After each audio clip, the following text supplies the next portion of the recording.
Was our race genetically engineered 6,000 years ago? Were we created by beings from distant space to work as laborers toward some unknown end? From ancient cave paintings to the conquest of space, we have grappled with the truths of our beginnings. But what if the question of our origin falls outside the realm of social acceptability?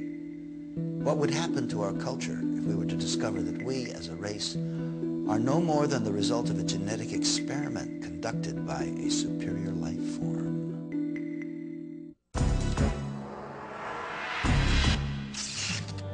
Over the course of the 20th century, we have witnessed exponential advancements in the collective knowledge of mankind.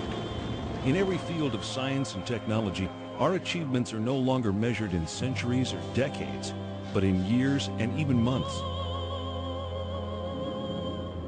With this extraordinary growth, mankind has surpassed every achievement recorded throughout the millennia of known civilization.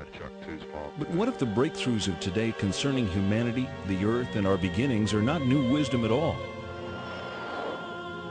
What if much of this supposed recent knowledge lay secreted away in the ruins of a once powerful society, awaiting our discovery? Could this alleged new knowledge, uncovered in Earth's little corner of the universe, be considered Genesis revisited?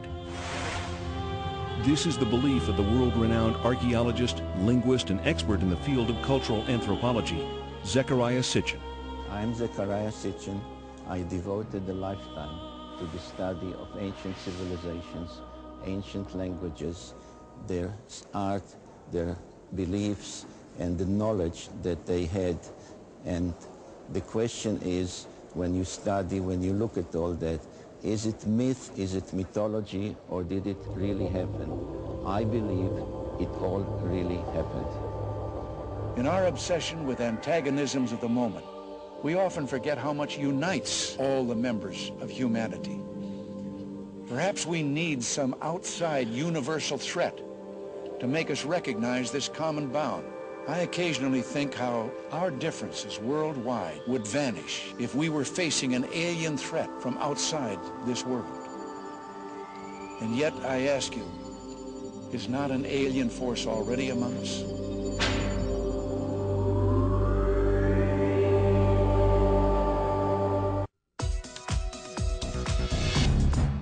Space is the inescapable challenge to all the advanced nations of the Earth. And it established the United States as the preeminent spacefaring nation. First for the coming decade, for the 1990s, space station freedom, and next for the new century, back to the moon, back to the future, and this time back to stay. And then a journey into tomorrow, a journey to another planet, a manned mission to Mars.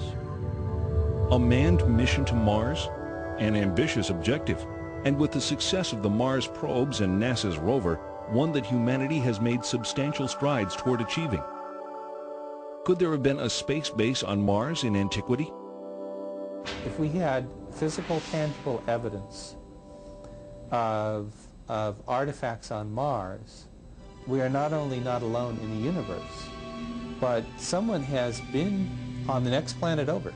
That in itself will forever change our frame of reference. Mankind came out of the Dark Ages and the Middle Ages, reached the Age of Enlightenment, experienced the Industrial Revolution, and entered the era of advanced technology, the era of genetic engineering, and the era of spaceflight. Big shadow. 4 forward, drift into the right a little. 30 seconds forward, drift. We copy you down, Eagle. The Eagle has landed. Astronauts who land like eagles. Zecharia Sitchin's research reveals that in our ancient past there were advanced beings referred to as the Anunnaki, translated, those who from heaven to earth came. The idea that there was in our solar system a race of intelligent beings far older than us who are now gone would certainly force us to rethink lots of questions, including the question of human origins. Where did we come from? Could we be the products of genetic engineering? The hypothesis that modern science is only now catching up with ancient knowledge is inspiring scientists and researchers to increase efforts to rediscover that which may have been lost over time. It rekindles a situation that has lain dormant almost 5,500 years, the incident of the Tower of Babel. In the Babylonian version of the biblical story, the people of Babylon were building a tower whose head shall reach the heaven, in which a Shem, a space rocket, was to be installed under the direction of their supreme god. But the other deities were not amused by this foray of mankind into the space age. The biblical story recalls that Yahweh came down to see the city and the tower that the humans were building, and he said to his colleagues in Genesis chapter 11, "This is just the beginning of their undertakings. From now on, anything that they shall scheme to do shall no longer be impossible for them.